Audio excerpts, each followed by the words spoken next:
IFM News. IFM News. IFM News. Lokal. In panamnamay ti provincial government of Ilocos Norte nga iya sa dagdagi ti kasapulan ti child development worker dito'y probinsya. Daytoy ti inbatad ni Bukal Rafael Medina kaspan nakabagi ni Governor Cecilia Araneta Marcos sa itinaangay a Child Development Workers Week celebration.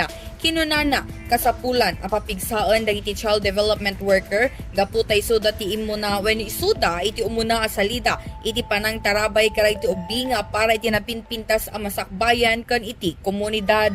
Mas may isang inang ni Apo Gobernador Cecilia Araneta Marcos mapagsasalitaan ni ito'y nabanbanag ako. Masapot tayo nga mapigsain iti child development workers. Why?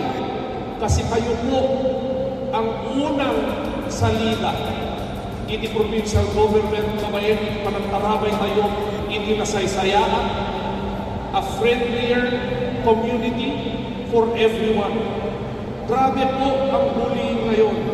Hindi na lang po bullying sa eskwelahan, hindi lang po bullying sa labas ng eskwelahan, hanggang sa loob ng bahay because of social media.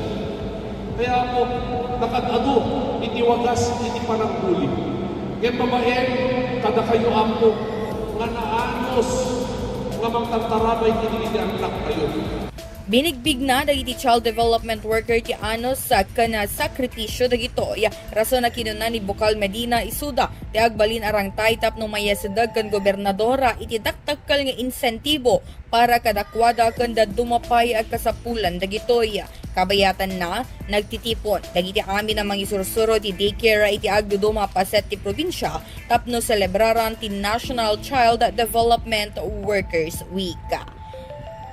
Para iti IFM News, Idol Bernadette Toledo, Tatak, IFM. IFM News. IFM News. IFM News. Lokal.